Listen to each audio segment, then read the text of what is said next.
আমার কলিজার ভাই ও বোনেরা, আসসালামু আলাইকুম। আশা করি আপনারা ভালো আছেন। আলহামদুলিল্লাহ, আমিও ভালো আছি। আজকে আমি ধুন্দল দিয়ে কুমড়োর বড়ি চচ্চড়ি করব, ছোট মাছ দিয়ে। তো আপনারা একটু অবাক হয়ে গেলেন? এইভাবেই আমি ট্রাই করব। তো আমি যতক্ষণ পর্যন্ত ধুন্দল পারবো ততক্ষণ সময় আপনারা আমার সঙ্গেই থাকবেন। তাহলে চলেন যাই। তো আমি এখন ধুন্দলগুলো পাড়তেছি। তো আমার কলিজার আপুরা ভাইয়ারা, আমি তো এক হাত দিয়ে ক্যামেরা ধরি, আরেক হাত দিয়ে ধুন্দল ছিঁড়াটা আমি দেখাতে পারি নাই, সরি। তো আমার কলিজার আপুরা ভাইয়ারা অনেক ধুন্দল ধরে আছে, তো ওগুলো তো দেখাতে পারলাম না। আর আমার হাতে তো সময়ও নেই, দুপুরবেলা রান্না করতে হবে। যেহেতু সকালের রান্নাটা আজকে খুব সকালে রান্না করা হয়েছিল না।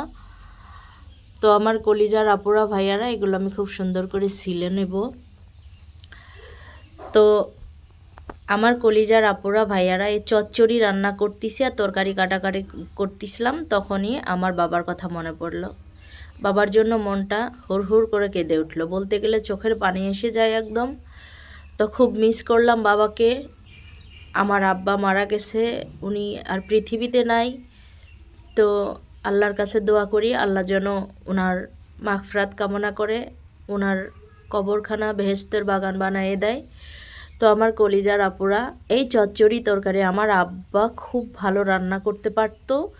এটা আমার পরিবারের সবাই জানে। বিশেষ করে এই চচ্চড়ি, এখন তো আমার বাবা তো নাই, তো বাবাকে খুব মিস করি, আর ওইগুলো কথা খুব মনে হয়।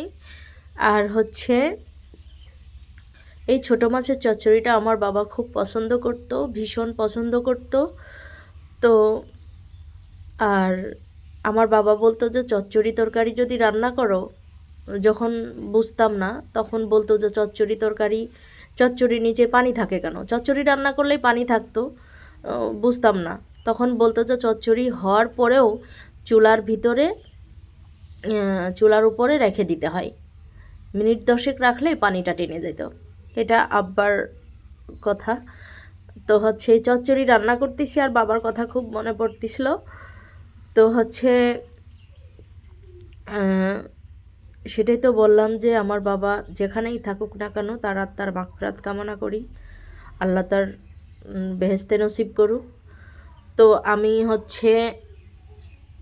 যদিও কুমড়োর বড়ি দিয়ে আমি কখনো চচ্চড়ি ট্রাই করি নাই, এটাই আমার প্রথম।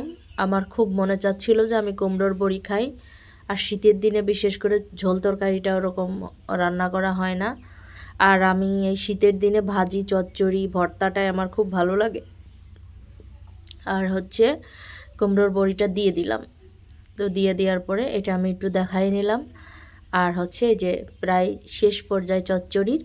তো এই যে মাঝখানে একটু ফাঁকা করে দিয়েছি, এখন চচ্চড়ি হয়ে গেছে, ফাইনাল লুক। তো আমার খুব খিদে লেগে গেছে, তো আমি এখানেই রান্নাঘরেই বসে খাওয়া শুরু করে দিলাম। রান্নাঘরটা অবশ্যই খুব সুন্দর, কেউ আবার ভাববেন না যে কি এখানে বসে ভাত খাচ্ছে। তা ওই যে একটু দেখাই দিলাম, কড়ার নিচে এরকম লাগতে হবে, এটা ছিল আমার বাবার দেওয়া টিপস। আর এই যে কুমড়োর বড়িটা খুব সুন্দর সেদ্ধ হয়ে গেছে, খেতে খুব ভালো লাগেছে। আমার কলিজার আপুরা টাটকা তরকারি, টাটকা মাছগুলো যখন আমি কিনে নিয়ে আসছিলাম তখন একদম লাফালাফি করতেছিল। ওই মাছগুলো আমার ফ্রিজে ছিল, ওগুলোই বের করে তারপর রান্না করলাম। আমার কলিজার ভাই ও বোনেরা, যাদের বাবা নেই তারাই বুঝতে পারবেন যে বাবার মায়াটা কেমন। তো ভালো থাকবেন, আল্লাহ হাফেজ।